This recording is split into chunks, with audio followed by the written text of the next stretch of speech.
They're ready to be justice. Everything that please remain complete.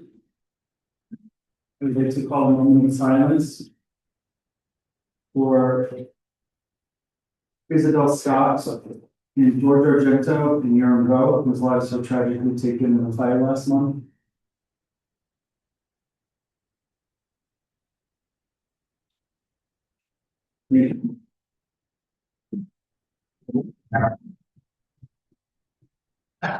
For the benefit of the public, can you please do roll call, Tony?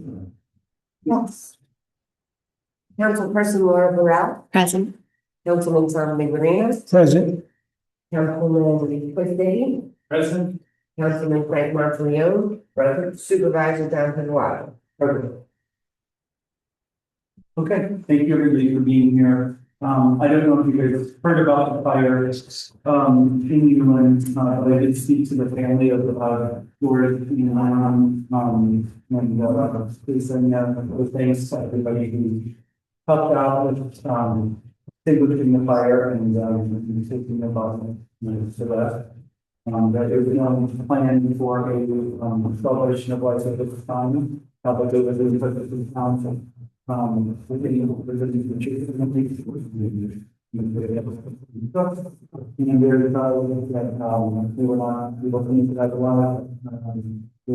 children enforcement and the fire inspectors from both the county and the state police and our own fire inspector that works with Food Scout. We're able to be on the scene, do the separate walk-through investigation and did an inspection afterward as well. We found all the other apartments to be quite safe and habitable with for violations or critical violations. So rest assured that everybody's safe over there in Rustic apartments. But it is in Blossburg and George just in the parish center church, and it was very friendly and nice staff. So again, very sorry for the loss. You can see here we started to list the emergency calls. So that's the Highland Lake Ambulance, the Highland Ambulance, the Highland Lake Fire Department, and the Duluth Fire Department. So after our last meeting, we all talked to the group and then we also went to AOT training. And what's happening in our community with disruption and the harassment by certain individuals in this community just persists, and it's not to be tolerated. And so we're going to go back to what we did at the beginning of 2025. Our deputy supervisor at the time, Sonny Hidley, now put together a list of code of conduct. We also brought it to AOT and spoke to members of their council advisors on how to handle situations like this when personal attacks come up in meetings, when the public decides to use the other public's time to sling personal attacks and accusations and unfounded claims to people. It doesn't have to be tolerated. And we're public servants. I think everybody knows that. We're not being compensated to any sort of rate that promotes the level of belligerence and this overall virtue that has been interjected into our community. So you go ahead and read these rules one more time. And if people choose to violate these rules, they will be asked to leave. You think that's okay, I don't know to say, but it's not okay, and it will not be tolerated going forward. So we do have a member of the sheriff's deputy department in Sullivan County, so they escort you out should you choose to make a nuisance of yourself. But Sonia, with that, can you please go over your short forms? Conduct for public meetings. Slide. So there's one is public participation. Public participation shall occur during designated public comment period on the agenda of regular or special town board meetings. Each speaker will be recognized by the presiding officer and will be limited to 2 minutes unless additional time is granted at the discretion of the presiding officer. Speakers shall limit their remarks to the allotted time. and comply with the direction of the presiding officer. Failure to do so may be considered disruptive conduct. 2. Relevance of comments. Public comments should relate to matters of town business or issues within the authority of the town board.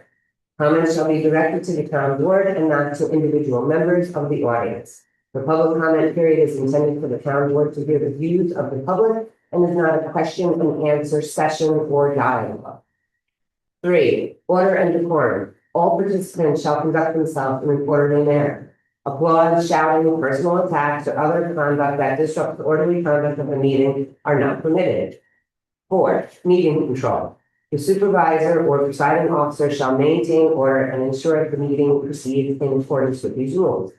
Actions that materially disrupt the orderly conduct of the meeting are not permitted.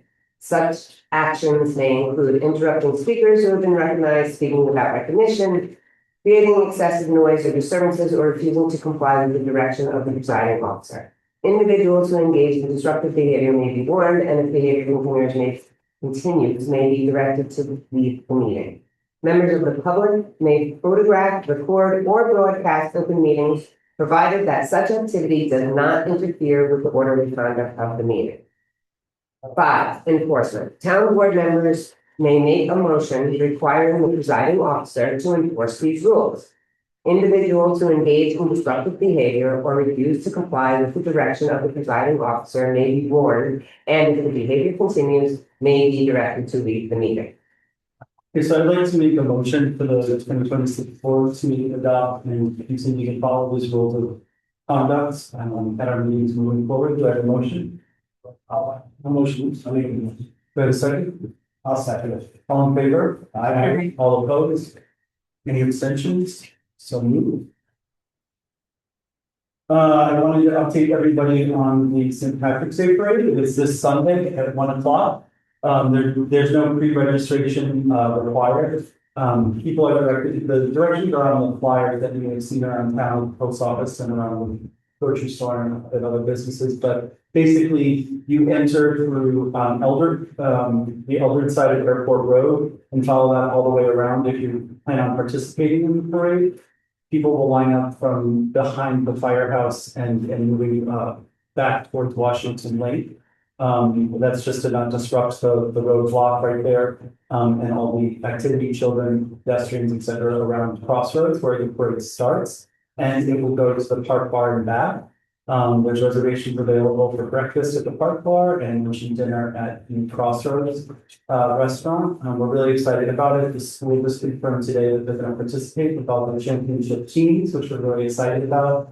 We have members of the National Guard that are going to be doing this sort of touch a truck event after the parade at the collective, and as well as for a bike recruitment ceremony. There's a lot of wonderful participants. The horses are back. The sheriff's Corvette is back. There's going to be a lot of really wonderful happenings. Our own legislator, Matthew Phillips, who just walked in, is surprisingly involved early. You should have held that off. It had to go. He's going to be participating with the Hydrograins, or Yeah, we're gonna see how many guys we can get over there. It'll be nice. That we had just the day before we're doing Jeffersonville, so I'm gonna see how many of the group I can round up and bring down here. yeah, well, so thank you for that as well. But we're really excited. This is the 53rd annual parade, which is a really exciting thing. Thanks to the Marion Army Culture Club who've been working on it with us. I think it's going to be a really great event, and thank you to the public. Just come cheer everybody on who's putting a lot of effort into their floats and participating, marching. So thanks again for that. We've scheduled a LoSAP meeting with the leadership from the Newland and Highland Lake Fire Departments between 6 and 8.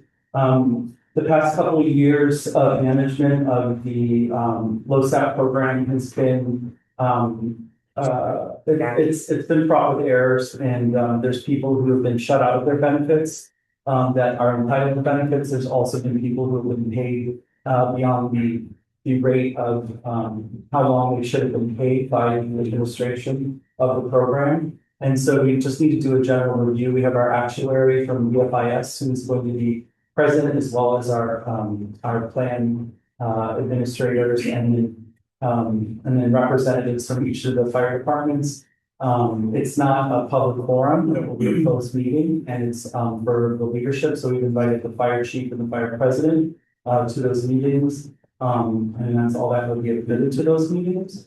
And it is a more administrative meeting, but we will report back at the April meeting to the town, of any changes, but I don't think there'll be anything beyond procedural, cleaning up that we need to do to make the program solvent. For those of you guys who don't know, LoSAP is a benefit program that the town board adopted in 2004. And they went back to 1999 to clean up the program and give people benefits and a 5-year cycle back from that.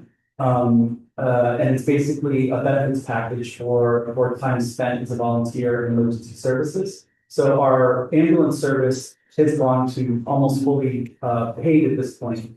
They have, I think, only 5 volunteers, but everybody else is being compensated. So that program is dwindling a little bit, and it's part of a different admin program called Henflex.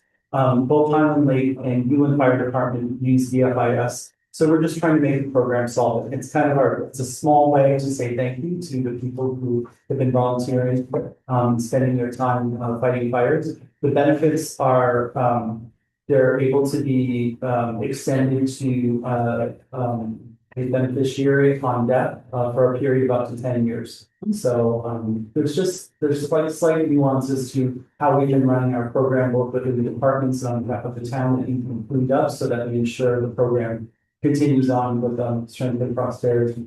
So we're going to be doing that on the 31st.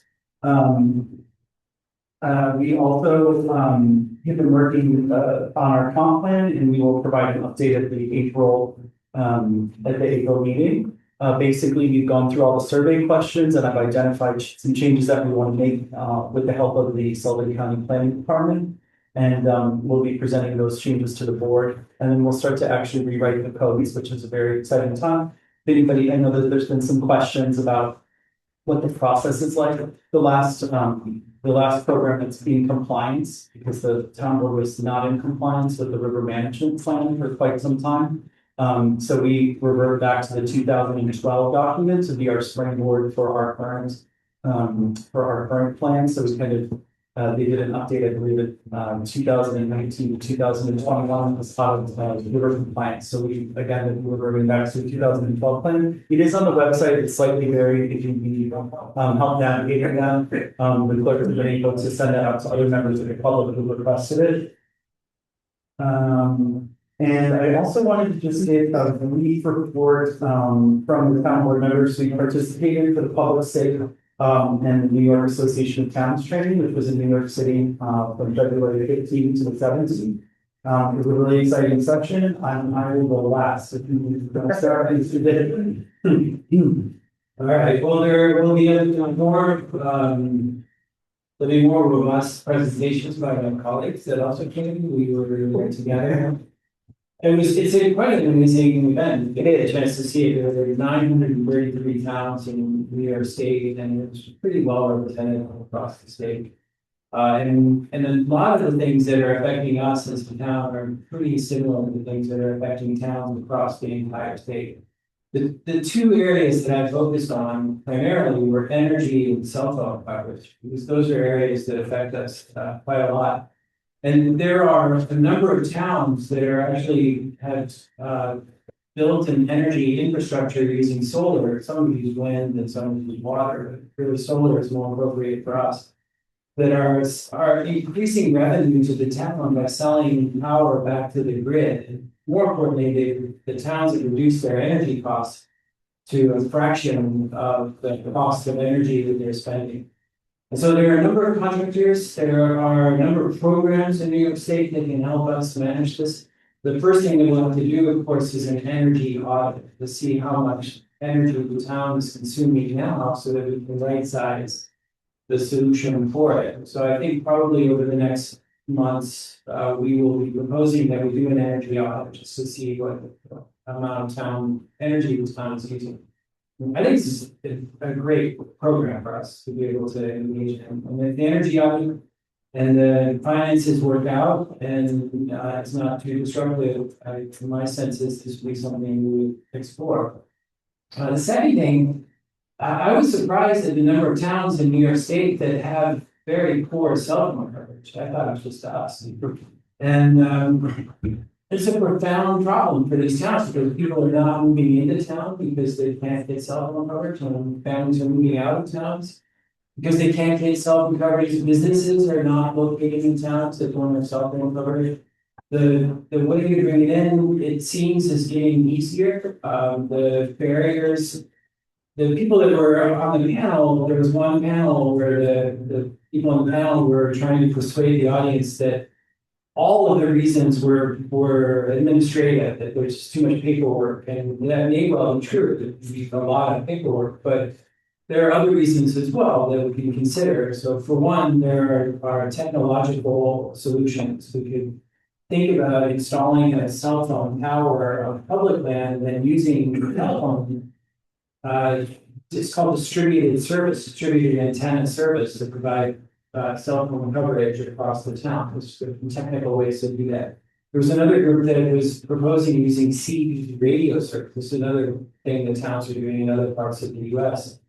But the bottom line is that we can address the policy barriers, which and the policy barriers are this, that you usually have 3 or 4 or 5 or 6 committees all reviewing it, and that just becomes too onerous for the companies that want to put in cell service, so they just give up. They can't make it work economically. So we could address that. We start thinking about ways to streamline maybe some of the approvals, and we can start thinking about the technology solutions. We probably have to hire somebody to help us because I don't have the expertise, and maybe others on the board and we get that lesson. But I think it's worth exploring as well because I don't know how all of you feel, but the lack of cell phone coverage is definitely something that we could try to address. It's not just for businesses, but for emergencies.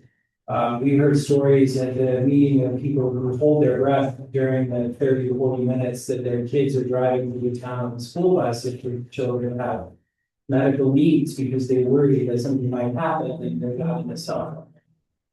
So those are my major things to report. Yes, thank you. Okay, sounds good, Chris. Yes, that was a event, and I got a lot out of it. I spent a lot of time with the AI classroom information, how it applies to zoning, how it applies to planning, how you can use it to help. Also with the in the building department too, as far as AI, but a lot of it also was how it could be used against you and how members of the public can use AI for applications and information that's provided, whether it's through websites or from anybody. So it was very eye-opening as far as the AI environment was concerned. Also a little bit about espionage with networking. I've taken a larger role as an IT individual for the town. And I spent quite a bit of time speaking with other towns, how they manage their platform, whether it's laptops or desktops, and what their security failures were and stuff that we should look out for. So right now, I know Laura and I are doing a assessment of what we have in place, the network security parameters, who has access, and to what extent. So that was also very, very informative on how that whole thing should be looked at and addressed or not properly set up. And finally, I spent a considerable amount of time in some building code instructional. A lot of it was repetitive from my code enforcement officer classes, but the one that stuck out the most was the importance of enforcement violations, especially with the New York State property maintenance code. You can lose control of your town, village, even small city if the proper enforcement aren't followed through and applied. And I saw a lot of examples where things did get out of hand and it takes an awful lot to try to bring it in. So I know Laura and I will be looking at what violations are out there, how long they're out there, what our processes are. And, going forward, do a better job on enforcement of our town building code. And especially with the comprehensive plan coming into 22, people may be used to one thing and now it changed. It could be good, it could be a little more stringent, but that information needs to get out so people understand that. Well, thank you, Frank. Works. Alvin Costello over here. No, but it's fine. Divided ourselves and we went to different classes so that we could cover a lot of different things. So a lot of it was on historians and vaults and time capsules and things like that. I went to one class that was supposed to be about that and ended up being about cybersecurity. We did fiscal responsibilities for clerks. We did developing budgets. That was a fantastic class. Most of it that we did was on the administrative end and the record keeping end. The one thing that we did find was the rural town clerk, which applied to us immensely, and it was about the dog licensing and the animal shelter and registration, and we found some interesting things out there that we have to correct in our office. But all in all, it's really good to go because you get to walk the floor where there's tons of vendors. And they're not just there to sell you their product, they're there to talk to you. So you do learn a lot from going to all the vendors and hearing what they have to say. We did connect with Amazon Business and found out we could save a little money there if we did an account there. So that's primarily what we did. Just went to all those different classes. Yeah, it was a great experience. We saw our neighboring town, Loveland was, or sorry, Nuremberg was there. They had three board members there, which was really nice to run into them and take sessions on with them. We did a lot of joint, I noticed that in a lot of joint meetings about water studies, wastewater, water treatment facilities. It's always so reassuring to go to these meetings because something that seems so major and so catastrophic and so disruptive and all these things that are kind of can beat you down as a public servant are sort of they're brought into light and discussed in a way that really appeals to all small towns because it's focused on small towns of like 10, I think it's 10,000? No, 100,000 and under. But they give the distinction if a town is over 10,000 for some of the course of things because there's also like different rules that apply in states based on population. But where I was going with that is like it's nice to know that your problems are shared by others and the attorneys at the Association of Towns, the people who work with the Association of Towns here every day, they know what's going on all throughout the state, so they're able to direct these courses to actually be meaningful, to be a huge assistance in how to govern and run your town. My favorite course that I went to was called Heroes and Villains. Which was wonderful. They identified patterns of behavior, and they also taught me a new word called astroturfing. Sorry. Astroturfing is when a community page that will sit and post about like special restaurant specials and things going on at the school will then take on a political agenda and start putting out false information. So this is not special to just our community. It's all across New York State. It's all across the country, and it's actually being assisted by AI in many cases. There's technologies being developed around this sort of behavior. So AI, like Frank said, can be like scary, or it can be helpful. But right now we're kind of in that moment and playing with it. But it was just such a reassuring, positive experience, and it was really nice to be in Middle Times Square with these guys. It's like Muppet State Manhattan. We had a great time, and thank you to the public for sending us there. Myself and Chris stayed at places we had to crash in New York, and Frank did his best, like finding very expensive hotels, so he was able to pull some connections. So we tried to save the town as much money as we could, and we didn't put any of our meals or any other expenses on the town. We're invited to lots of dinners and things by people that we work with, from our bond attorney to control dinners. Was it when we didn't go there? Yeah, I can't remember. yeah, we were all over the map. The New York class, our investment program, also had one too. Okay. But it was a really great experience. We participated, and thanks to the public for having us. And with that, I'm going to turn it over to the clerk. So I have a quick report that we'd like to share with all of you. Okay, so this month, we have to report, we did a new corrected resolution addressing the previously submitted standard workday and reporting filing that had to do with the Pension Integrity Bureau that I mentioned last month that we are in the process of correcting. So hopefully by next month, you guys will be able to approve that resolution after the Bureau looks at it. To date, we've collected $4,707,284.80 in property taxes, and that has been collected, and that represents 70.17% of the total tax warrant. We sent out the second notices for tax payments, which were required to be mailed on March 2nd in accordance with New York State law. The clerk's office began preparing a bid notice for the crushed ledger stone and processed gravel, which they have a copy of, right? And the last thing was what Don had mentioned earlier. Discussions have been ongoing regarding the LoSAP program. And we're gonna have that meeting on the 31st. And we continue to assist the Office of the State Comptroller by providing documentation and information as requested during the ongoing review. That's it, Laura. Thank you very much. Also, did everybody get a chance to review the last minutes from Oh, yeah. from February? I made the changes. Yeah, just before, yeah, Thank or requesting some changes before we move on. Do I have a motion to approve the February meeting minutes? I'll make that motion. Do I have a second? I'll second that. All in favor? Hi. All right, all opposed? Any abstentions? So moved. Thank you very much for that.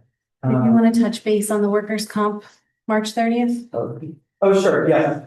So at our, when we put out to bid on, when we put it out for bids for the 564 demolition of the building, one of the contractors, contacted the state workers' compensation board, for a bid that was not selected, and made some claims. And so we're entertaining a meeting with the workers' compensation board so that they can just walk through, what is, what is the, what is the, prevailing wages is from primarily what it is. And I think it's gonna just be helpful for everybody because we've submitted all the documents, you know, we looked over our bid process with a fine tooth comb. Keystone really was influential in guiding us through that process and making sure we dotted all of our i's and crossed our t's. You know, as you guys may know, we had a, and still have a grant that's open with the county called Rust Grant, Moving Unsafe Structures Grant, that is still in play. The other municipality who received the award as well received an extension because it was a building that was in their case as well, it was like a building that was being condemned. And it's gone in and out of condemnation, and so the structure can't be removed and go through that legal process. And our case will move further grant money, and we've been entertaining, speaking to some developers who have mildly approached us about things. We also applied for a BRICS grant, on behalf of the town and school last year that we were not awarded. That would have been for development of that property as well. So we're going to keep our options open. We're in constant communication with the county on that grant program. But going back to the workers' compensation board, all of these things make us stronger. You know, we've been working alongside the state controller's office for the past 4 months, and it's been wonderfully handled both by their team and our team. I feel like everybody that's been working in town hall alongside the controller's representative has been really positive, asking questions, very inquisitive, really filling them in. But it's also made us locate everything. You know, when you go through an audit, it really like buttons you up as a community and make sure that everything is secure and done right to policy. And we have a long way to go. I mean, we've been doing some things that are out of compliance in a really big way for a very long time. Namely, you know, even our dog licenses, we found out we owe the state a lot of money because we haven't turned any money in over the past 4.5 years to the state on behalf of dog licenses. So it's kind of an insane thing to come across, but we're cleaning it up. And these clerks have worked diligently, primarily with the controller's office to provide them everything that they need. They are going to be giving us a letter of engagement. So this is just the beginning. They've basically been canvassing all departments and all areas of interest. And they'll be providing a letter of engagement to the public where they dig in on specific topics and focus. So this is not over. And we're still getting new information every day, but we're working diligently to clean it up. And LoSAP is one of those things that we really work strongly with the controller's office to clean up. Not to hurt anybody, but to perfect it and make sure that it's going well and that we're giving everything to everybody who deserves it for lending their time. So it's been a wonderful process, but these sort of meetings should be commonplace. We should be running a government in a very transparent way where we can invite people in and say, hey, look at our books, look at our finances, look at everything. We're running things clean and on and up and up. And I feel really excited about this town board. Just in the past 3 months, the changes we've been able to make as a group has been really incredible. That are going to be nothing but a benefit to the public. So thank you for everybody's focus there as well. Tom, do you have anything else to report before we get into the constabulary reestablishment from emergency services? Not as this time, John. Okay, thank you. So Jason Sarnoff, who's our first probationary hire, is at peace officer training right now. He's down in Queens for the next 6 weeks. He's if you don't know Jason, he's a retired New York City police officer, detective. He worked for the department for 20 years. He has a very rich history of public service. He was a volunteer firefighter in Nassau County, where he's originally from. Thankfully, he has an apartment in Queens, so he can attend the training for the next 6 weeks. It's I'm sure repetitive to him, but he's been an insurmountable asset to this community. He's put together a living document that is our guiding policy book. He's researched everything from the uniforms to the weapons to the training, along with this gentleman here, Mike Holland. And tonight I would like to propose that we bring Mike Holland on as our second probationary employee of the constabulary program. Mike will be our training coordinator. So when we bring on a new hire, when the constabulary is reestablished, Mike will work with the state, with the Department of Criminal Justice and local departments where training is provided to make sure that each one of our constables has the proper training, everything from weapons training to body cam training to basically all the required procedures and policies that police officers need to know. Also, just to let everybody know in full transparency, the focus of the reestablishment of our constabulary is to work with people who have done it before.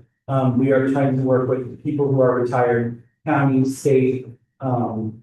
Mike Stacy was a Port Jervis police officer, so he has some regional expertise as well, and he knows a lot of the trainers who are kind of in the area and could be a benefit to our community. So we're really excited, but I would like to open up the floor for discussion for the hiring of Mike Holland as our training coordinator. Do anybody have any questions on the board? I know Laura, we spoke. Yeah, we spoke briefly. I do have a follow-up though, in terms of maximum amount of hours. We want to make sure that we are careful about our budgeting and spending with probationary hires because we still have a contract in place. We'll be transitioning to a different situation. And I just want us to be really cautious in the beginning stages to not overspend that budget line. Yes, so to our benefit and not to his benefit, Mike has agreed to work for $18 an hour, which is what Jason Sarnoff was also hired on as we reestablished it. So it's just slightly above minimum wage, just to show some perspective. It's an honorarium, but we all know that retired police officers could go out and go to open market and make hundreds of thousands of dollars with their experience and knowledge base. But the actual training coordination won't really come into play until after Jason is completed. We actually start to do a talent search for retired police officers in our community. So my work probably won't begin until towards the end of April. And then Mike already has a set of instructors that he's worked with in Port Jervis that will start to coordinate it. I know there's a lot of research to do, but we feel really good of focusing on our community and the resources and the people that we have. Is there anything that you'd like to add? No, that's pretty much not. So yeah, and it's also there's no platform that we've created up to this point. It will be a case by case basis. The constabulary program I've always said, let's keep it small and tight. The police officers know better that, for people who are retired, police officers, they are retired, they've been in high stress situations, in many cases up to 20 years, putting in the police department, which is the case for most, NYPD and New York State Police, if I'm not mistaken, or before their retirement packages, kick in. So, to ask somebody to put in, to take on a new full-time job in the area, probably not, we're not going to see the best results out of that. So I think we will go a little bit broader and bring on more people, but for less hours. So Mike's role will become more significant as we can work with people.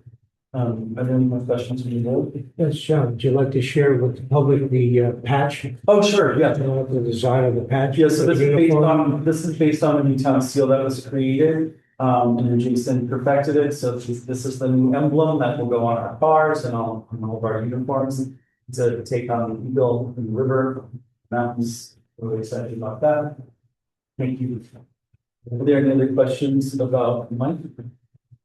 Do I have a motion to hire Mike Holland as a probationary training coordinator for the town of Highland Constabulary?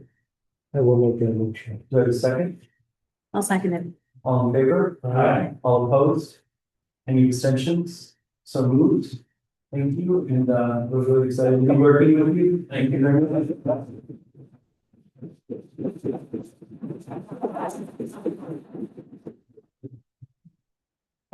We have been going on the road. I intended to present the town board with a plan today for the purchasing of our vehicles and other required equipment, recommended by the Department of Criminal Justice, that we've been vetting for the last few months. The USDA has not seen their federal funding kick in yet from our US government, so they don't have anything besides the boundary programs, which are a wonderful program. But once they are funded, because they're very confident they will be getting the funding, they'll stop playing political volleyball with the USDA and law enforcement.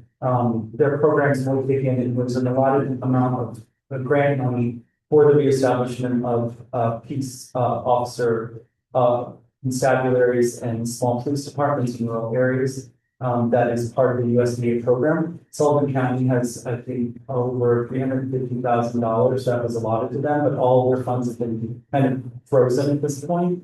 So they only are offering the bonded grant programs, right, or bonded loan programs right now. So we hope Laura and I put together a couple questions for the USDA about what that reimbursement looks like. So if we were to take on a bond for the vehicles and they, refund the program, what does it look like? Are those bonds excusable? Will they go to tax credits towards those things? Like what are those things? So we need to vet this program just a little bit more before we go through it. We also don't want to make the purchase until Jason is through his training. We're very confident that he's going to pass the training with flying colors.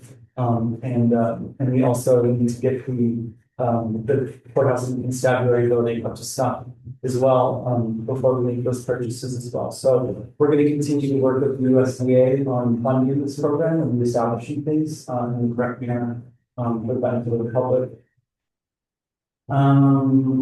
First, can you give us an update on our AED training, please? We need a date. So 8 people are allowed per session. Yes.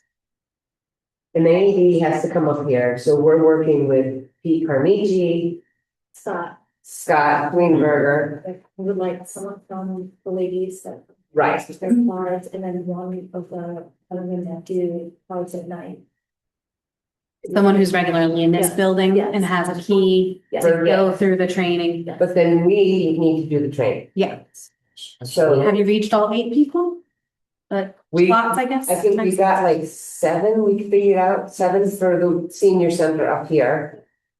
But then down there it's us. It's So us. we need to come up with a date. We'll work with Pete, but Yes. And we also need to get Patty Suma in the courthouse. we'll probably come be with us. Yeah, she can join. One swinging there.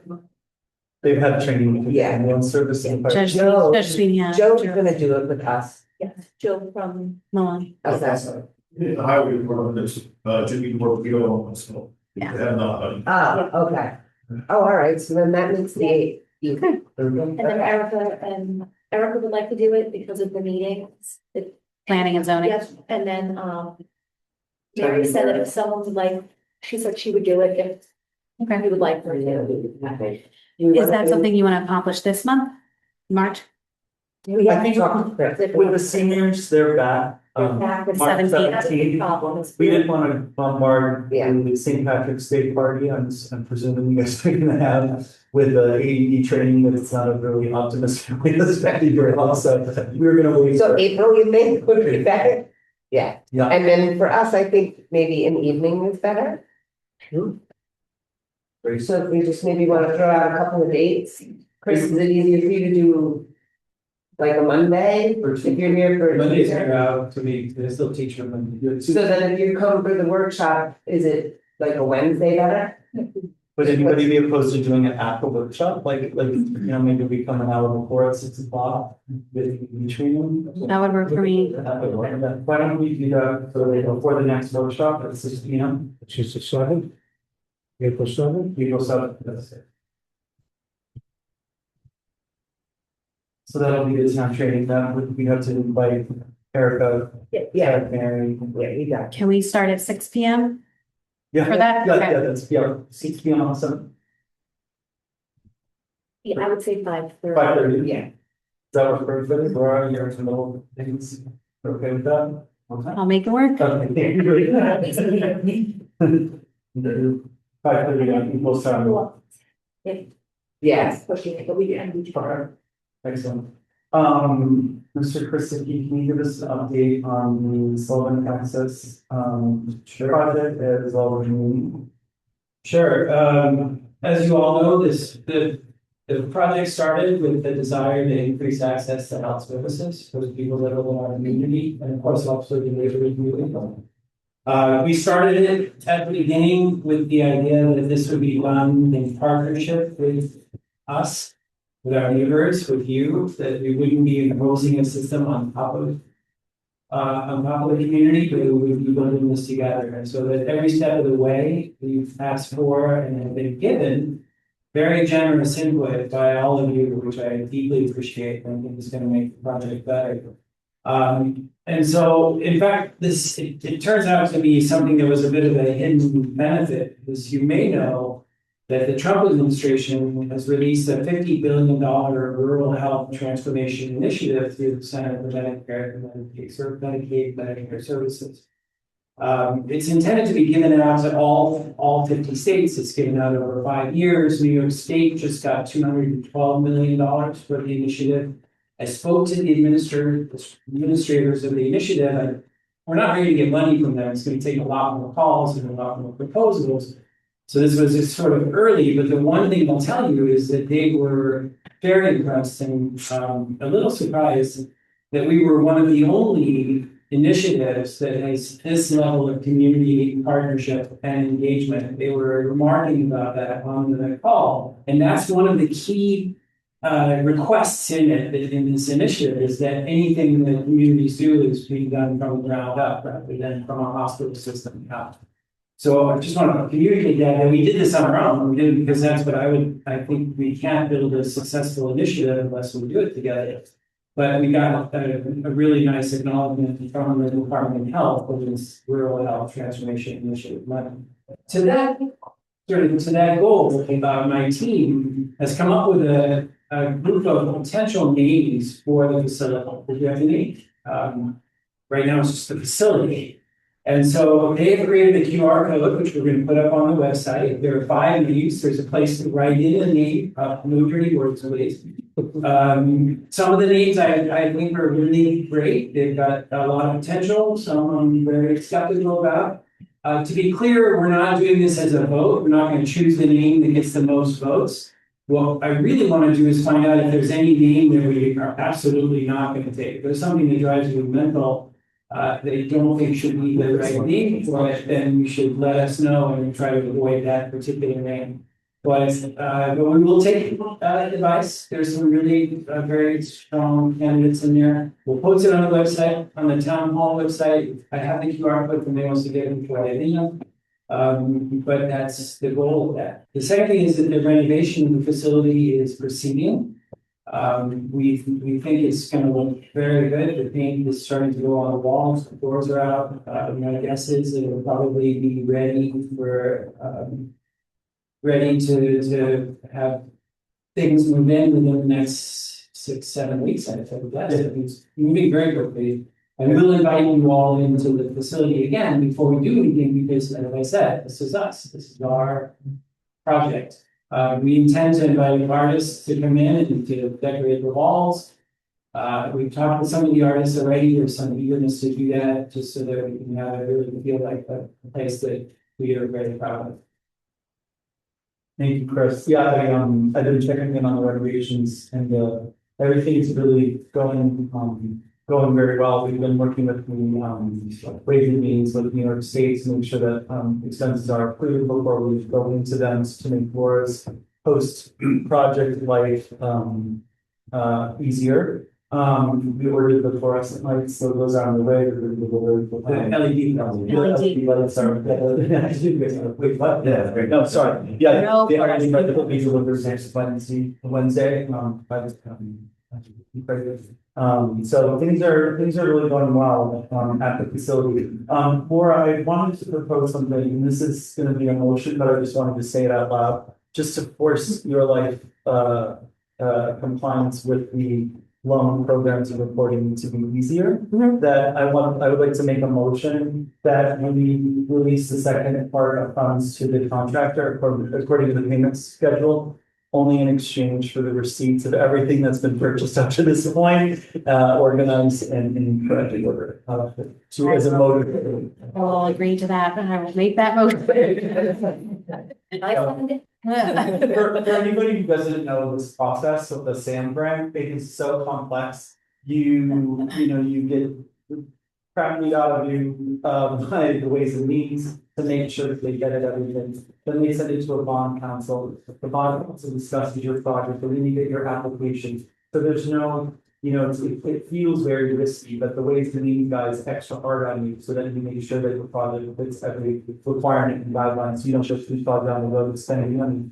And then you fill out an application, and then it's received by the bond council, and then their attorney will beat the hell out of it. And then you send it, and then they send it back to me, and then you have to send back up all your students and all of your projected outputs. And then they vet it again, and then they send you to a website where you have to unload everything and reload everything and reload everything, and you get constant denial letters. And then finally you get a little breakthrough glimmer of hope, and you get to enter all the information again on another state website and submit everything, and then send them paper copies of everything. So we've been through this process before. If you're looking around this room here, that room over there costs $50,000, including the paint job, to repair and bring this building up in compliance and make it more modern for the public's use.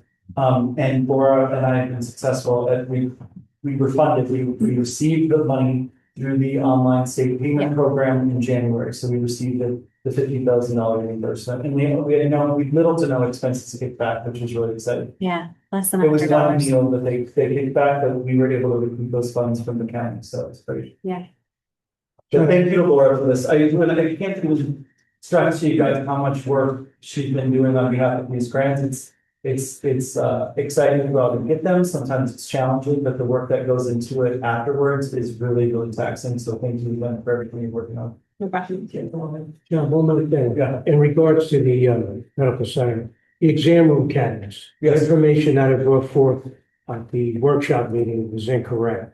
When I went back to the manufacturer and was going to place the order, he missed 2 exam rooms. So the price of $89.57 went to $12,555. I sent it out to a couple other manufacturers. I have one returned at $11.8 for the same products. And I have another manufacturer out there waiting for his number. He came in with a number of 7,200, but I don't believe it's correct. So we'll question it tomorrow. I can get in touch with him. So Maybe we can just do a layout. yeah, I mean, we looked Rhoda and I looked at that website that you initially found for the really bad ones. You don't advise that? I mean, he's found ways that he could make that work. Yeah, it's the depths of the cabinets, they're not correct. Yeah, I mean, he was saying he could make them work, but I do feel like this is our one shot to make this building solvent and we should do everything we can to make it as professional as possible. So that number includes the 4 exam rooms, the pantry with the wall cabinets, the lab. And that includes all the countertops as well. Okay. Maybe we could put those, like the 3 bids that you get together. I'll take a look at like where we are in terms of spending material wise after this first round of receipts comes in. That's a great.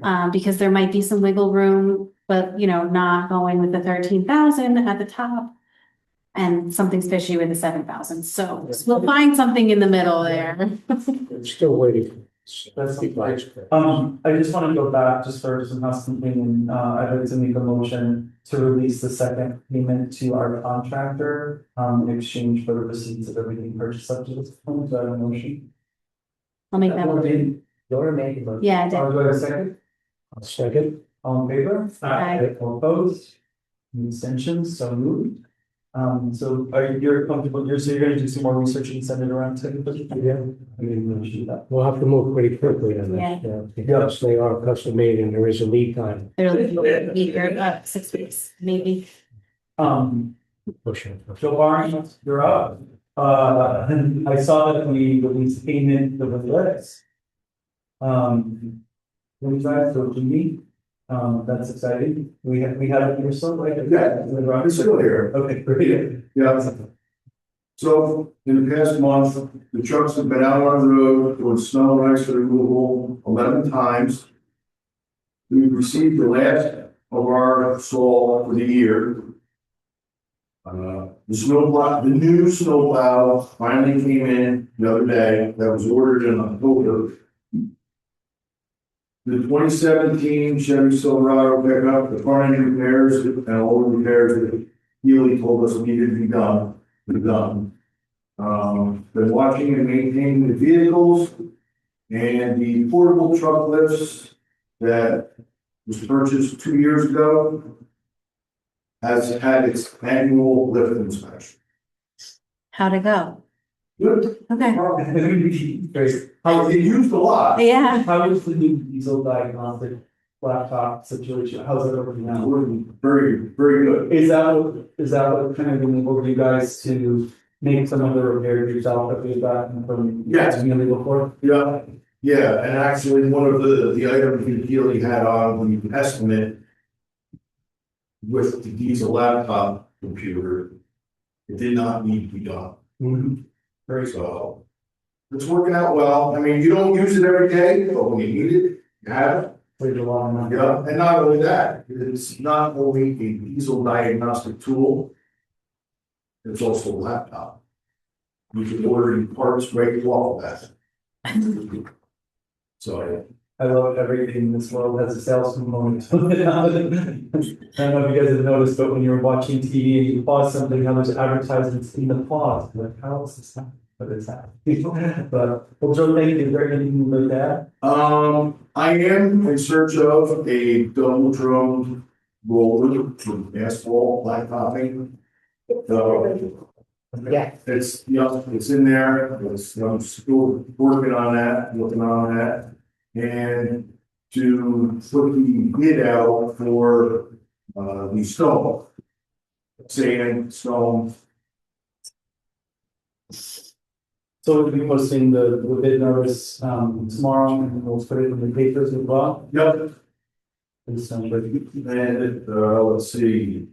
The bids will be open on, if I remember right, April 13th at 11 o'clock Yep, at town shop. April 14th. No, it's. Oh, sorry, April 13th. And Okay. we discussed it at the town board meeting on for. Great. No, great.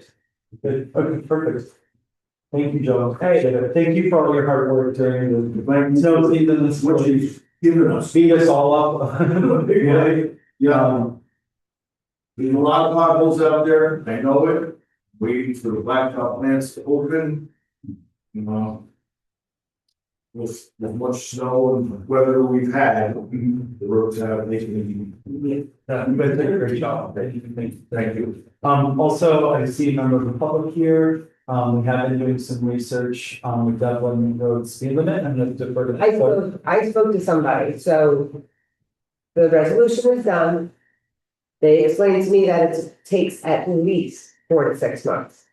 And he also explained that normally they wouldn't start going out and doing anything because of the weather. But since spring is hopefully here, that there's a chance that they could get out there earlier and take a look. But because it is a study, a map I sent the resolution, but the map has to go, things like that. We have to fill out an application of people that do the study, and then it'll just progress from there. So I'll keep you updated as much as I can, okay? And just to let you know, when we did it on Mill Road, they forwent the study, because they were basically saying like if they have established data or if there's like a number of accidents or something that would already can like trigger the actual posting, so they were able to accomplish it on Mill Road faster. So fingers crossed, we're in that sort of scenario as well. I just want to revisit the lift vote because last month we had tabled it because we were giving Tommy an opportunity to speak to the people. At that point, the cost was 22,000. Tommy did get it down and it cost 20,000, just so everybody knows. And yeah, we had said that, and so our vote actually was able to be maintained for the 20,000. So thank you again, Tom, for the work. We really appreciate it. I think we already spoke about this. I don't see Keith. So the senior meeting, I believe, is at 1:30 on March 17th. Here, are you guys having any sort of event or is it that experience? And again, Are you going to drink green beer and eat cookies? No. Before you get to go. maybe we'll go to the nothing. All right. Okay. Laura, do you have anything for grants? Sure, we had a few remaining questions for Ways and Means regarding stucco for the courthouse. We are coming to a point where the application and the start time of commencing work, it's imminent. I just need a few more days. We're ready to go. We Yeah. have to get it underway. Yeah. And that's $250,000 to do the courthouse renovations. The Sylvan 180 grant for beautification efforts are flowers, which includes a pollinator garden on Route 97 where the old eagle observation hut was that had to be taken down because it was really dangerous and falling apart. It's looking really good. They had a few questions that they got to me today. And so I have until the 16th to do a follow-up. So that's what I'll be doing the next few days, following up with that grant. We have a DEC grant for a food recycling program, which includes working directly with the highway department. Joe and I had a meeting discussing load and space and where it would go, what it would look like, which we will present and have for the public with the agenda at our next meeting. Has a picture of what this looks like and what it could be and where we would put it. So we haven't fully accepted that DEC grant until I have a second follow-up conversation. He had some information for me today. So they're all in the works, as well as our town hall renovation grant with audiovisual component, which Frank and I have been working diligently on back and forth, multiple meetings.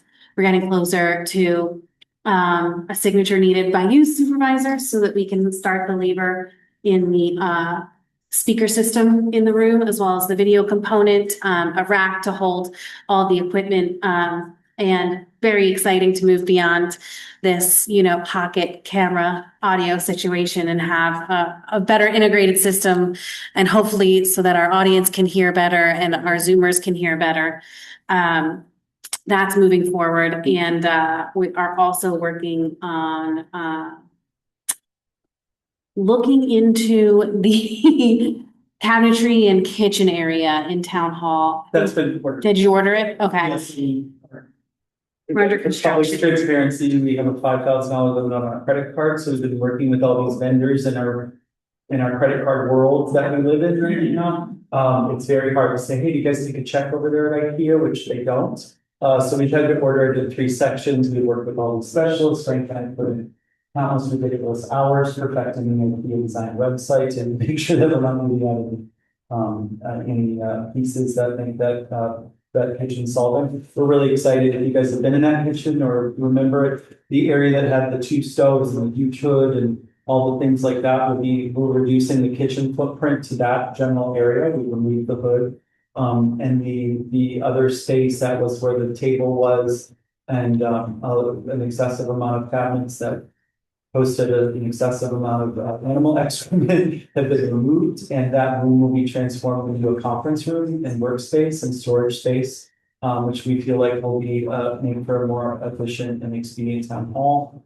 So we're really excited about that. And I think everyone's going to be really excited about the changes to the main hall and to the kitchen in conference room space. So thank you to everybody who's working on that. It's been a full all hands on deck effort there. Our crew that's working on things is doing an excellent job. We decided to work in-house and just do a direct design project like we did here at the City Community Center issue too. So thank you to everybody who's put in their work there. Any updates on the website? You did them for Laura? Yeah. I had one last thing with the grants. Something that you'll see coming soon is the final 2 Welcome to the Town of Highway signs. Winter came early and we got steamrolled, so we waited until this wonderful thaw that we're enjoying today. So those 2 signs will be going up and finishing out last year's municipal partnership grant for beautification. And so our funds for this year's beautification will be held until those signs go in, and they want pictures. They want to see them up, and as we all do. So that's really exciting. I just wanted to say one thank you to the town of Lumberland's beautification committee, which is Linda Hazen. Yeah. Linda Hazen is an angel. I don't know if you guys know her. She's a teacher. She was originally a Bislam Hazen. So I came to her very gently because she's like the garden guru of Sullivan Renaissance. And I said, look, I love you, love your work, but we're putting up a sign that is much larger than the footprint of our previous sign because we wanted to order 4 consistent signs that was more cost efficient for the designer and the manufacturer of the signs to do 4 consistent signs. And so I said, the signs right now are back to back, Lumberland and Highland. And Linda, in her wonderful true form, basically was like, you know what? I don't mind. I'm sure the supervisor don't mind. I'll tell her and work everything out. But I will build you guys a new garden all of your own, and I will maintain it for you because I love gardening. I'm retired, and you guys are busy. So she's going to be maintaining our new sign entry garden right on the border, just past Brookwood. So again, Thank you to Linda Hazen. And also, I wanted to point out there was some strange criticism of the Zoom presentation. That Laura slaves on for 2 hours with the minimal equipment that we have. And she really spends a lot of time to make sure that folks at home can experience this meeting as best as we can with the resources that we have. We did receive a grant for town hall to have it hardwired and so that we can have permanent cameras and permanent speakers and things that are ADA compliant and accessible to modernize our town hall. But in the interim, Laura took it upon herself, along with myself and the bookkeeper, to go to the town of Mamakating when we were first elected to provide more transparency in town board meetings so that people could take their minute home and we could Zoom and then, there would be recordings of these meetings when we couldn't rely on the minutes. And so we put in that good work. And so I just want to let you guys know that our town board has gone above and beyond to open the door to our meetings and to get all the information out there. And if you have to miss a meeting, you can go back and watch it or watch it at home. You can't make it to the meeting space. So thank you for handling this interim. Yeah, it's gonna get better. It's gonna get better.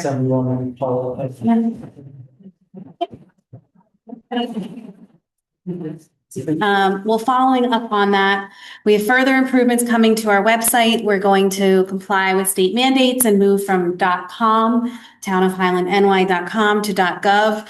Over the next 2 weeks, that'll be accomplished. It will happen over the weekend. Hopefully no one ever notices. It's just done with no hiccups, which is what we're hoping for. The migration will happen in the middle of the night. We'll be doing some troubleshooting Everyone who works in town hall is going to get an updated notification, like exactly the day it's going to happen, because those users are the more common users that are looking at their own sites. They're updating information on those pages. So they're going to really see if there are any major hiccups. We have Secure Cloud Technologies helping us along the way as well. We will be doing a migration for our email addresses so that when you email someone at the townofhighlandny.org, it will no longer be .com. That's a little bit more of a challenging process. It's in multiple phases. The board has in their hands what those phases look like from the configuration, how we're going to keep it secure so that there's reductions in any kind of hacking or information leaks. Secure Cloud is helping us map our emails. There are certain staff members that use the full suite Microsoft 365, meaning they're like using Word and Excel. As a council person, I have a freebie account. I haven't gotten my own Town of Highland account, and I don't use those services. So Frank's been really wonderful to work with because he picked up right away that there's different needs at different offices, and we can really reduce costs by only having email addresses that are secure, mapped, the right address, but not necessarily the full suite.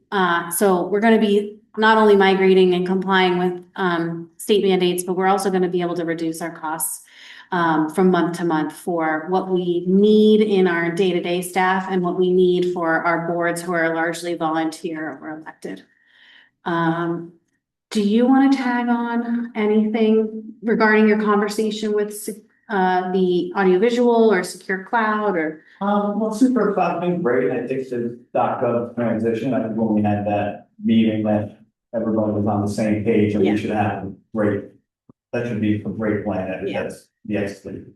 As far as email and email addresses and the accounts for the business suite, yeah, I think we can save some money per month on that. After reviewing a lot of that, nobody's really using it. Nobody. So there's no need to have it. And then we could probably extend some town email addresses to, planning board members and zoning board members, for pennies compared to what the actual suite email addresses are. So And that's that's- something going forward, we'll get set up, we'll get this transition, we'll clean up the account. And then we'll see about looking into some additional emails for, just keep it on that professional level. Because if you look at a lot of other towns, that it's consistent, there's not that I have a problem with Yahoo email addresses and Gmail email addresses, but we want to hold the level also. And if we could do it efficiently and inexpensively, of course, but have the names and the titles there, I think it's a better feel for everyone. It does allow us to be more secure, and especially with the public's information. When someone new is moving here and they're working on a building or an accessory dwelling unit to their home that they purchased, or they're trying to understand the maps, there is a lot of information getting passed around. We don't always have our thumb on it forever. And so, properties change hands, tax rolls change every year. So I'd rather have more information on our network that we have control over, especially when it comes to your personal identified information. And honestly, too, when I came to my supervisor role, I think was the only person that inherited the previous person's email who held the position. So I use my email as a resource, and every email that I send and everything that I receive, I look at that as like an actual management system of records for who's ever going to take the post after I do. And so that to me is a big resource, and that's how corporate America works in a big way, that you usually inherit at least access to that prior email as a resource. And I think it's going to be great to actually build those things out so that everything that we've learned that that the town's invested in, we're able to continue to share with the public and keep it going for generations. So I hope you guys will really work on that. Is there anything that you guys would like to add with code? Well, thank you. I did, as far as code is concerned, I did attend when there were some people with violations who required to appear Went to court. to court, so let's talk with Teddy, he asked me, you know, because I had some concern about the violation list and how long we had dragged it on. And he goes, you really should come, and have a look. So I did, nobody showed. Who was forwarded to you. I had some conversations with the justice and Eddie and Jim, so I absorbed a lot and we're gonna take it and see where we should be heading down as far as that goes. Concerned. Yeah, and we're gonna go back to buildings, but I just wanted to share a story with the town board that I don't know if you guys have, but, there was a fire call, at one of the fire departments for a situation where they kind of seen that, one of the residents was holding on to a lot of stuff, and their house was starting to be very, very cluttered, and it was one of the major factors that caused, the fire call to go out. And, very wonderful family, who just kind of fallen into a situation of, what some might look at as hoarding.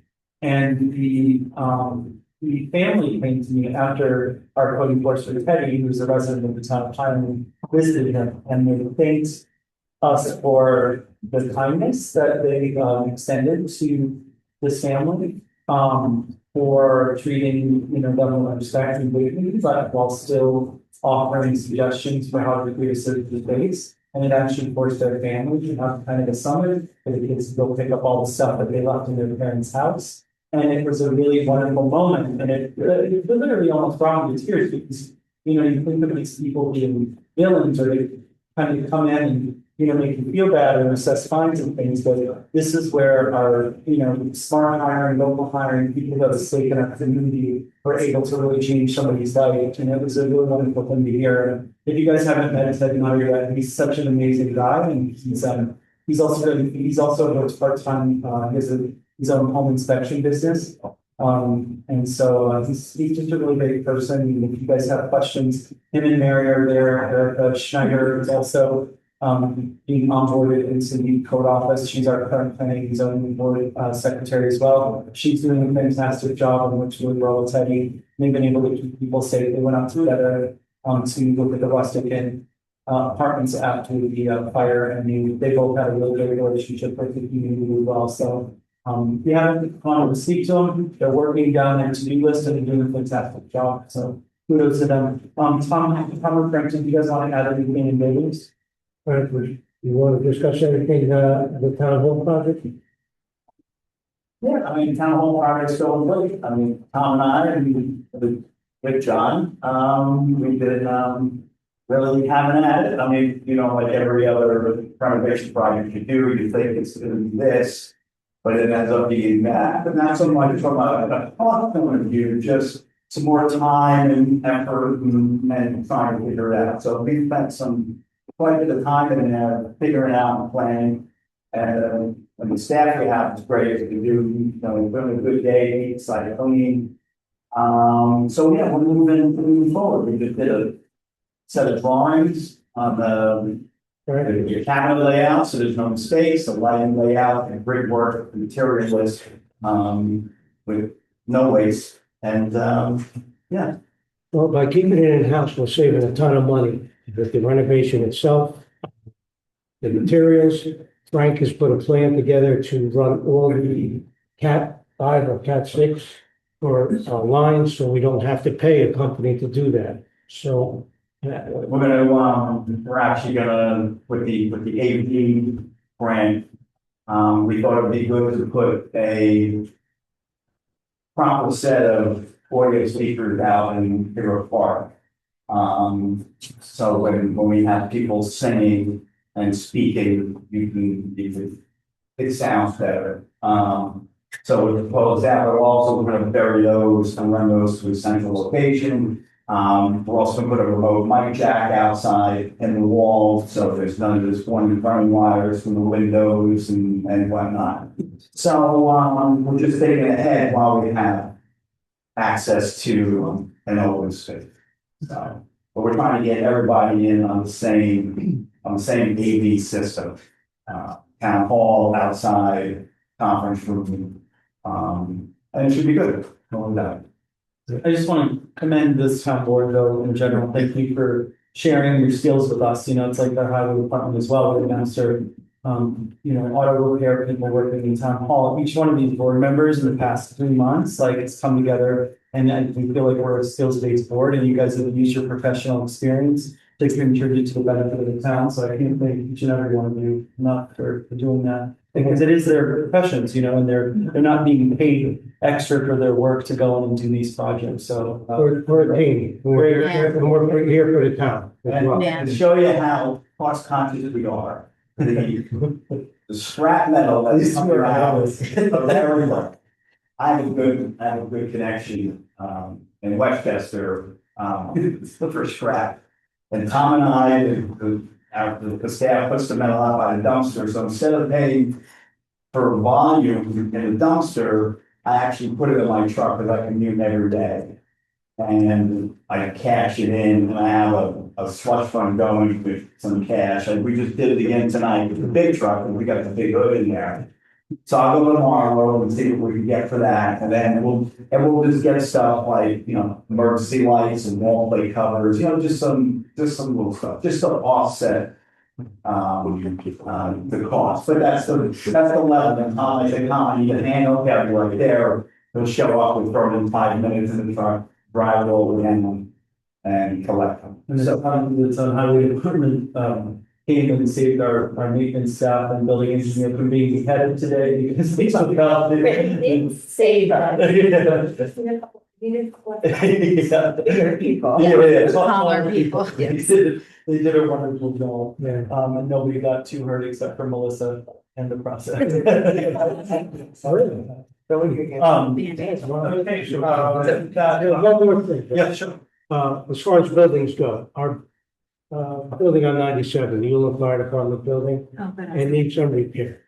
We need to replace the entrance door, and they need a dehumidifier. Yeah, We need to try to slow down the mold growth in the inside the building.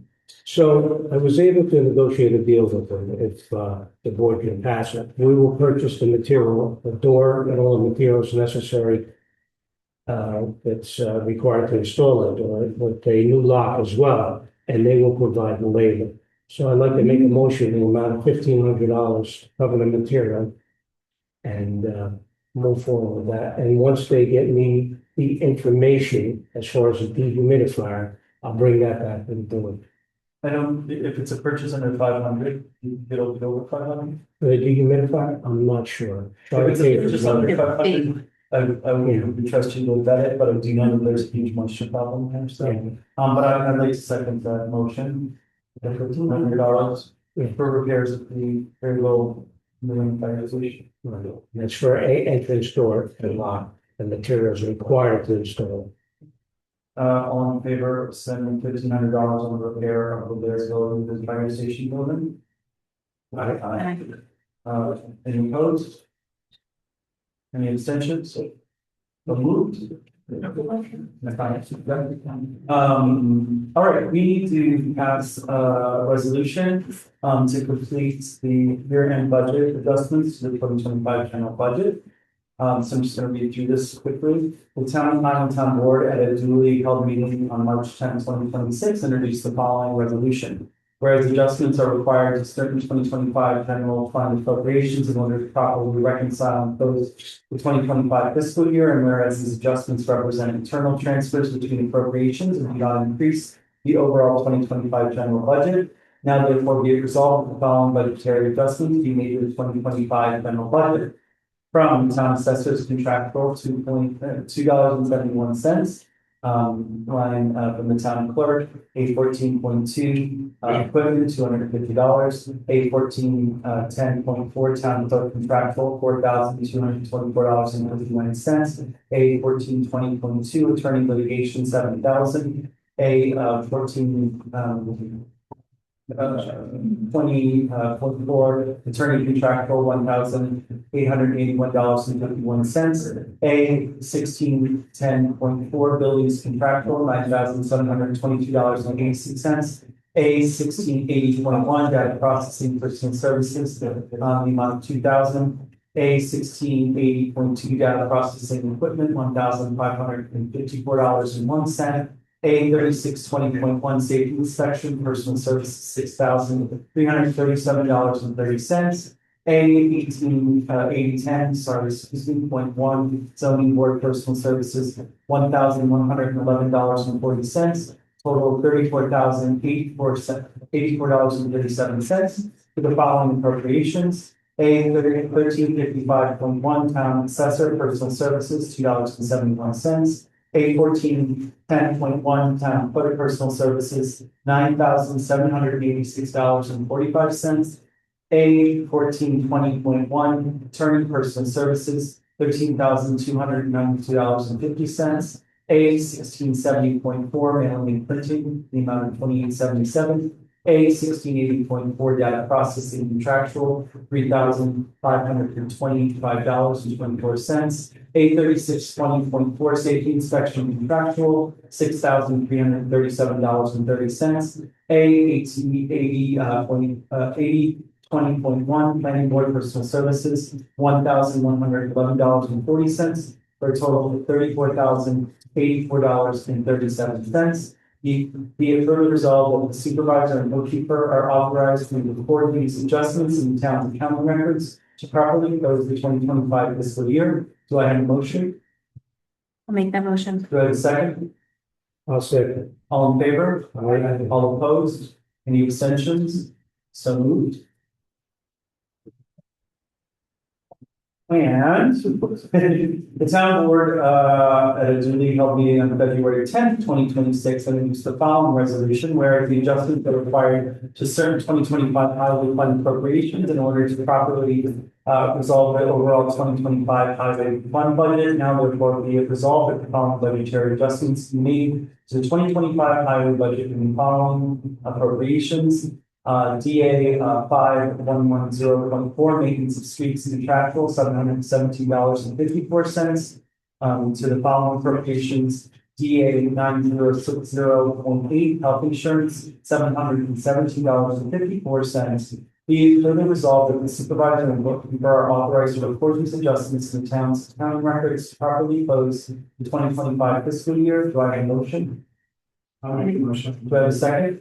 I'll second. All in favor? Aye. All opposed? Any abstentions? So moved. Do I have a motion to pay general abstract number 3-2026, claims 45 to 80 in the amount of $63,785.45? I'll make that motion. Do I have a second? I'll second that. All in favor? Aye. All opposed? Any abstentions? So moved. Do I have a motion to pay highway abstract 3-2026, claims 31 to 44 in the amount of $54,520.55? I'll make that motion. Do I have a second? I'll second that. All in favor? Aye. All opposed? Any abstentions? So moved. Do I have a motion to pay Eldred Streetlights 2-2026, claims number 2 in the amount of $155.80? Do I have a motion? I'll make that motion. Do I have a second? I'll second that. All in favor? Aye. All opposed? Any abstentions? So moved. Is there any public comment? Yes.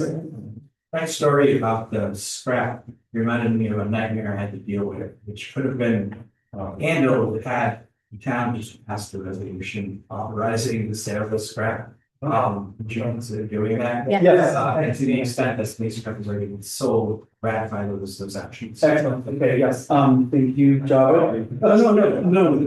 That's great. You just put these records together, they like to sell them. Just kidding. Anyway, do I have a motion to approve the sale of scrap metal to benefit the town with the proceeds? I'll make that motion. Do I have a second? I'll second. All in favor? Aye. All opposed? Any abstentions? So moved. Thank you, Java. I appreciate that. Any public comment? Yes. In New York State, town board agendas must be made available to the public at least 24 hours before a meeting.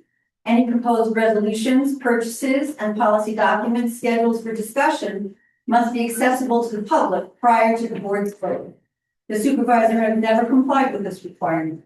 He removed public comment on the agenda from the agenda and was required to put reinstating it to a vote.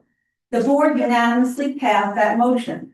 They saw the value of the public having input on items before the board voted on it. Public comment on the agenda was last seen on the agenda on February 11th, 2025. The open meetings law states that there is no privacy interest in statements made during public portions of meetings. Distaste or embarrassment shall not constitute a basis for prohibiting or limiting those present at a meeting. And yet the supervisor uses his gavel as a weapon to hinder the public's right to free speech. Decorum refers to dignified behavior and conduct and speech. There is no lack of decorum in pointing out illegal actions made by our politicians. There's nothing dignified about denying someone the ability to be heard. There is no dignity in actions that disallow the public from being made aware of or being involved in the decisions that they will have to finance. And there is no dignity in consistently ignoring board votes that you don't agree with. Politicians who believe they are above the law aren't created in Washington, D.C., and they're not created in our state capitals. They're created in small towns like ours all across the country.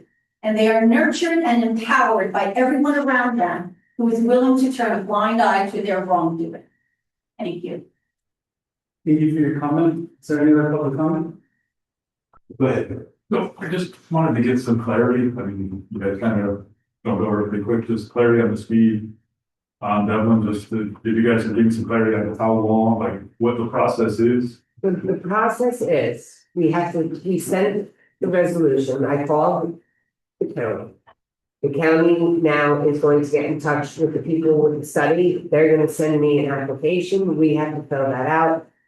They have the resolution. They're gonna move forward with that. We have to do a map. That's where I only found that out recently. So that's what I have to look at. And then I think we just outline it or something like that. Do you know anything about it? And then we just send it to them. It's, once it's in their hands, they have to come down into the town and go to the road. From what he explained to me, they look at the driveways and, you know, it's just a process. It's a very long process. Maybe we'll get lucky like we did with Mill Road and they just won't say anything. How long is that process? That one I'm not sure about. I have to double check. That was about 3 months. So they say 4 to 6 months. I'm just thinking, you know, with the warmer weather and people already flying up and down the road. And I mean, I know a lot of my neighbors walk the road, like I had mentioned in the last meeting, my niece walks the road a lot with dog. My grandkids walk the road a lot, you know, so I just.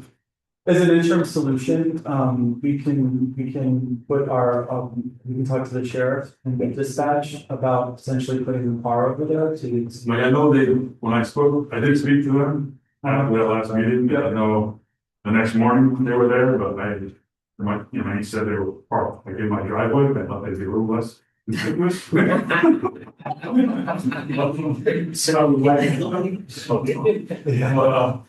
the last time I've seen them. So they were there this morning and we haven't seen them. Yeah. Since, so. Yeah, we will do everything. I will call dispatch tomorrow and see if we can get somebody there. Maybe our deputy or we will help us as well. Do you know the spot I'm talking about? No, Do you work in the town hall like on the weekends?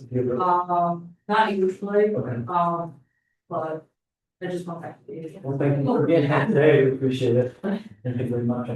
What about putting one of those reduce your speed signs? We cannot put any signs out. When we try to put we preliminarily do as part of the grant project, our parking sign, it has to follow the state mandated processes. Yeah. They will come and remove your signs. No, I mean, the ones that are going down 97s from time to time. It's done with the traffic study. It was a traffic study related. Traffic study in 2023, and then they did another, I conducted a traffic study with Paul Bowen's office in 2024. Yeah, I guess. And in particular, they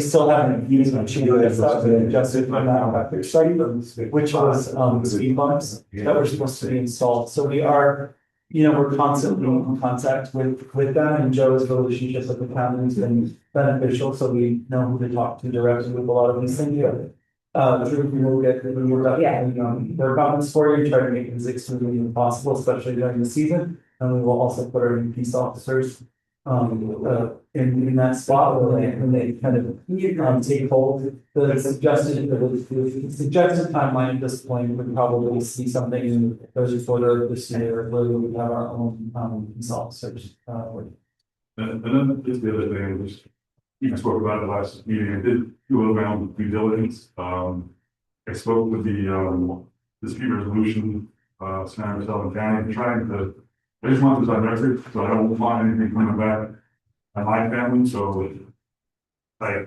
don't, I mean, John, I was talking about, I've had some situations with my neighbor at 16 Devlin. You know, again, I know with warmer weather coming, I'm just anticipating a repeat of last spring, summer and fall. So I just, you know, I spoke to them, they asked me to initiate a text with Nick, so I, 16 Devlin. So I did that, then they called me back and they said, once they hear something from 16 Devlin, they'll let me know. That was a week ago. I haven't heard anything yet, so what I did do is I went to the county, I avoided all of the calls, the incidences that we've had there. I'm gonna do the same thing with the state troopers, New York State troopers as well. You know, if I don't get a response from them in a week or so, I'm gonna pursue, you know, probably try to work out like a stay away order. So then this way I just want peace.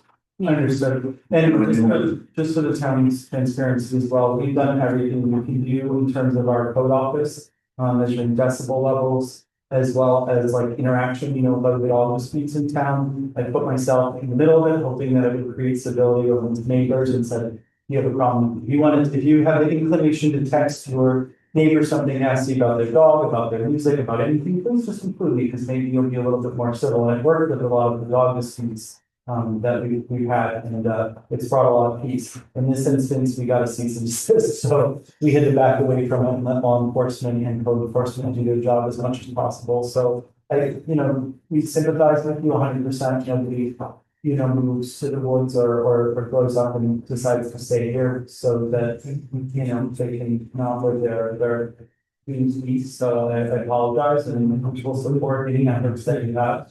Had put forth, and we'll continue to do everything we can do to support the development. I mean, I'll be honest with you, I would love for him to follow up with the dispute resolution and him and I sit down at the table. That way his wife and my wife and some sort of resolution or some sort of, peace. That's what I would like to try to do. That's me. Thank you for your comment. Appreciate it. Yes. Yeah, I just want to say, this is a great town board. I mean, I've been to a lot of meetings, and you're 3 months into the year. The amount of material that you're handling, the amount of stuff, the fixes you're trying to make, both organizationally and physically, are just, so I just wanted to say, congratulations. I think you guys are doing a good job. Thank you.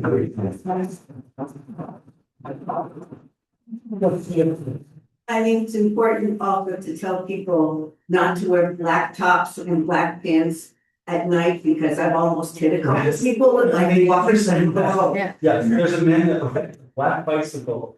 no They're lights. all black. It's up Mail Road all the time, and it is very, very dangerous, and it please to And then they drive in the middle of the road. You don't have a prayer of not this. I plan, so it's so cool, so if everybody agrees, but you could go ahead and look. But, no, I appreciate that, and we'll put out sanitation. I know the Park Service and, the Park Service and the UDC are putting out like their life jacket warnings and other safety protocols for the season, and we'll make sure. They can put that would be. Yeah, we'll make sure we post it, I'll talk to them, see if we can get anything done, especially along 97 and 5A, 55, or some of these same county roads. But nobody's here, so people just think nobody's coming, so then they're in the middle of the road in black, and you can't see.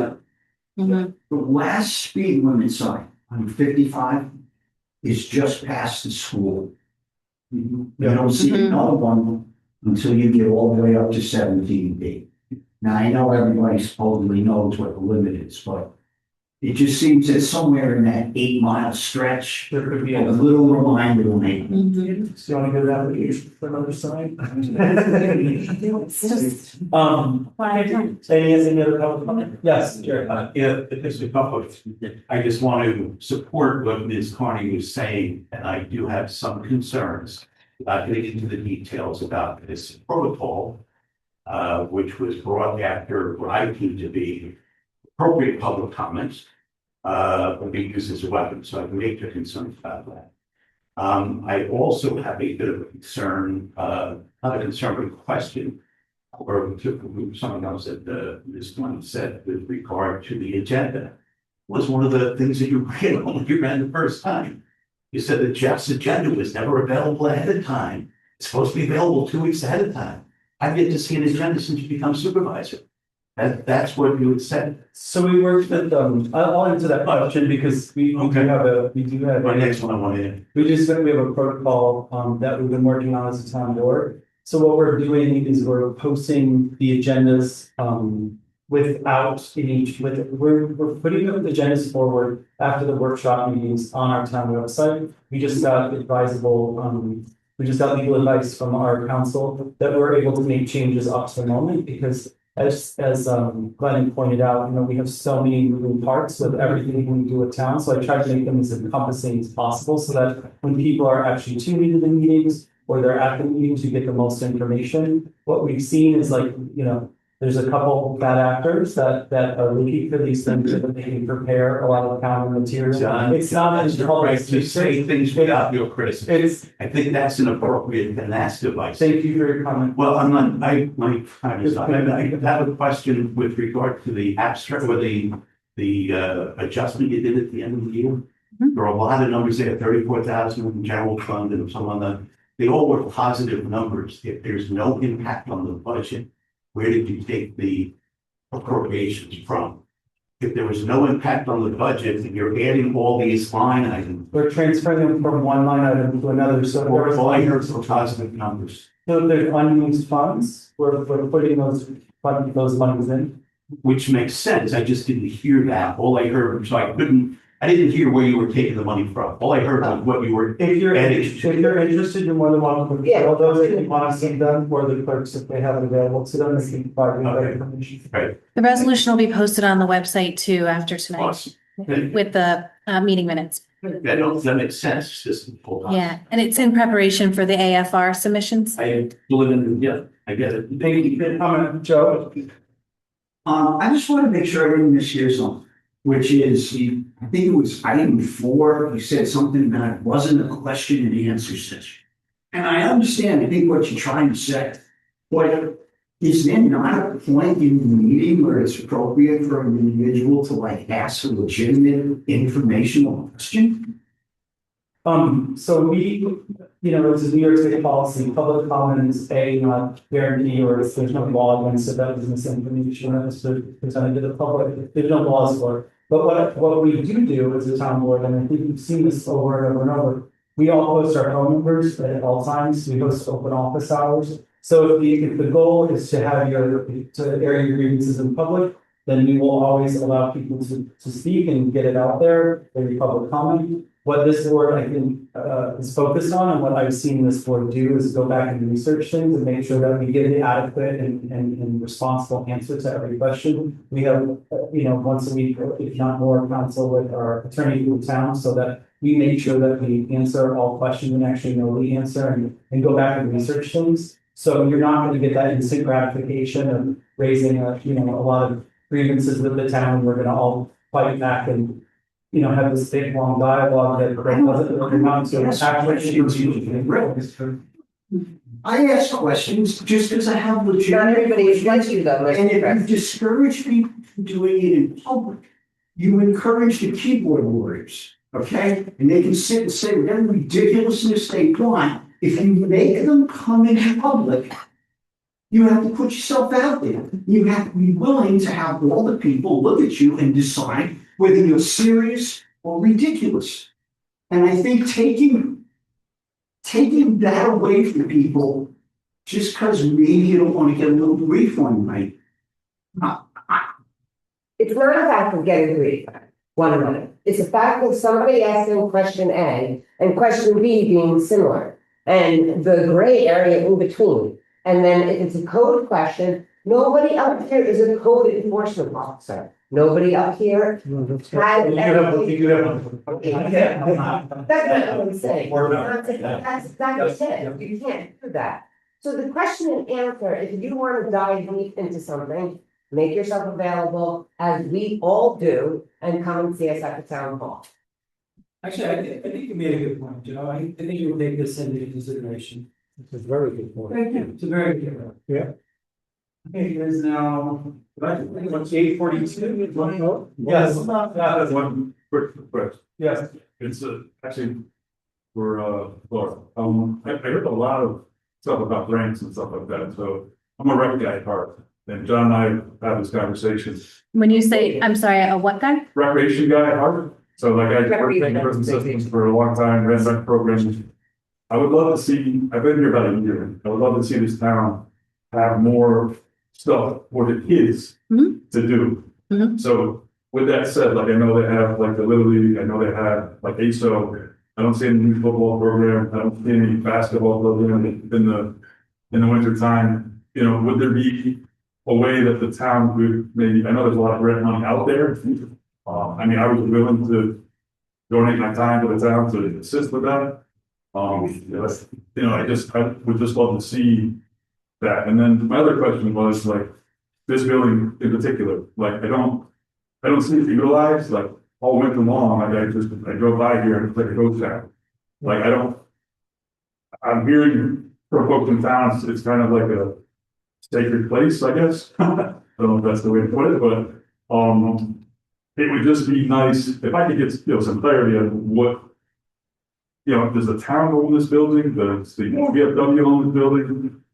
Who operates the This is the building? community center and it's for rent for $250 a day. I'm not looking to rent it. What I'm saying to you is like, No, I it'd be nice to see like a place for the kids to go. Like I know the seniors use it, but it doesn't seem like it's utilized that much by the seniors. Yeah. So like, we do have, just so you know, too, we also have like a group came to us with Open Table as a self-sustaining program.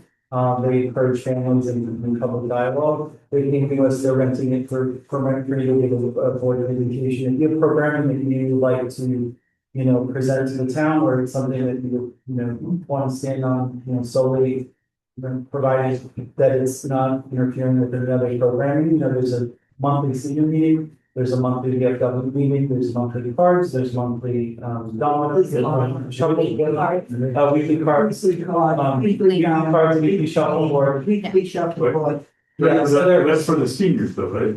no, that's for everybody. I mean, they don't limit it, the general population is that, but in general, the doors are open to everybody. If you have ideas, if there's something you want to do to utilize the space more, please come to us. The wonderful space, and we focus on with our grant writing with the Office of the Aged and the Office of Children and Families is where we derive our funds from. So it is meant to be a space, we invested in a TV, commercial kitchen space, we updated the space to make it more user friendly. The seniors do not own the building, the VFW does not own the building, the town owns the building, and it is a community space. I would love to see more programming here. I've been working for over a year with the Tustin Social Program. And so we just finished a 6-week culinary course at the Blue Fox.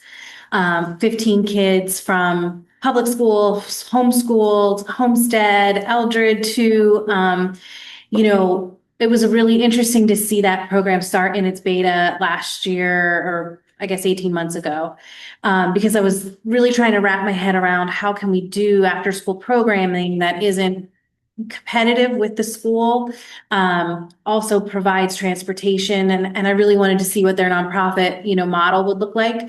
And so I am in the early stages of talking about a duplication, but we do suffer from a lack of volunteers and staff, like dedicated people who can spend the time, to help oversee and those programs in action, because where it's easier for me to write narratives and submit paperwork and do the budgeting. It's harder for me to be the safe adult in the room that can administer an EpiPen if there's, an allergic reaction or a bee sting.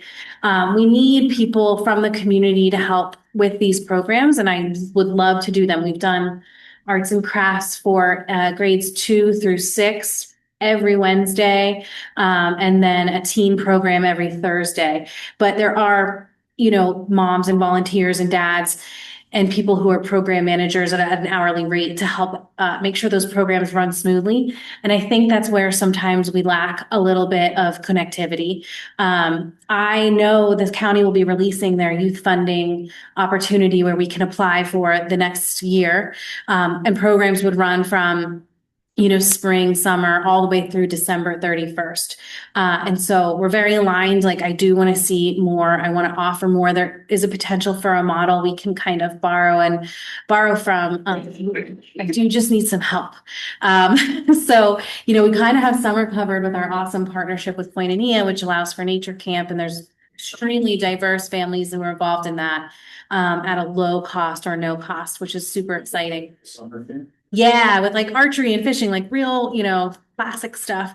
And I just kind of always lean towards with kid programming or youth programming. Do they want to be in school in the summer? Like, is school the only place to have those programs? Because I do find that alternative spaces allow for, other programs that don't exist and more creativity in what you offer. So I would love to hear about how we can make something happen. The application will be released soon. So this is the perfect time to talk about youth for the 2026 season. Maybe Matt will throw in some dollars. Yeah, but we do need help, staff help, like volunteer help. It's the same thing with the gardens. Like, I'd love to do more. I just don't have, Have you put it out to the community? Like, have you put out, like, sign ups, have you put out, like, yeah. nobody seems to. Well, I have my like garden people, that's what they love to do. With youth programming, it seems to be like, we'll have one good year with one great volunteer. And then, if they move or if it drops off or if something happens, there's not that, streamlined person to fill that hole. Volunteer recruitment's tricky. And I also had, we did get funding for youth programming with 2 separate programs, and the money said to be returned last season because there was a lack of space. And when we passed the programming onto the school, it conflicted with the dates of the school's program and team sports and club sports. So there's a lot of moving parts here, but like literally 2 grants were returned because of A, lack of interest, and B, like space and programming wasn't advisable by the curriculum that we provided in this year. So like this is definitely a deep focus of our board to be more community facing, to make sure our schools doors are filled. And some of the developers and projects that we talked about for the development of the 5-6 floor building have revolved around kids, community planning, spaces to move, spaces for families to move in, sports. Those are focuses, but those are longer term. Yeah, especially with my own family, like my 2 granddaughters, like the kids' life today is sitting on that phone. Mm-hmm. You know what I mean? So I would like to see, like, I grew up, we had Little League baseball, we had summer basketball, we had, So we have another model coming to yes, Charlie. Yeah, I'd like to add to that. We do have a private going to private halls. They have a baseball game, that's a little ball field, they have soccer, they have a Halloween parties, everybody comes, all the kids come, dress up. That's all free of charge. You can come as an Easter egg hunt. We have one stupid, which is a great thing for the kids, they have drawings and all kinds of things. So, which my chief has put it together more things that he wants to do. You said maybe dances for the kids and senior dances and all kinds. We're trying to incorporate even more because more of the great point about that is that we feel that there is a need for them to do is down to keep our kids here. Because they can get bored, and what happens when they're bored? They turn to drugs. They turn to stupid things. So we're trying to build a community, unify the public, we're having all these events, so it's in the flame of day. There's going to be a lot of things coming up, which I think are really low. I think we're going to now, well, Halloween day we had, what I turned it was freezing cold. People turned up, adults, kids, all the stuff, they constantly, you share a good time. as you learn about the. Yeah, thank you very much. Thank you for this. What are you, for the public hunger? Thank you, everybody. It's now, it was 51. Do I have a motion to adjourn? I'll make that motion. The second, I'll second. All approved, I am like, thank you very much for your time today. It's always been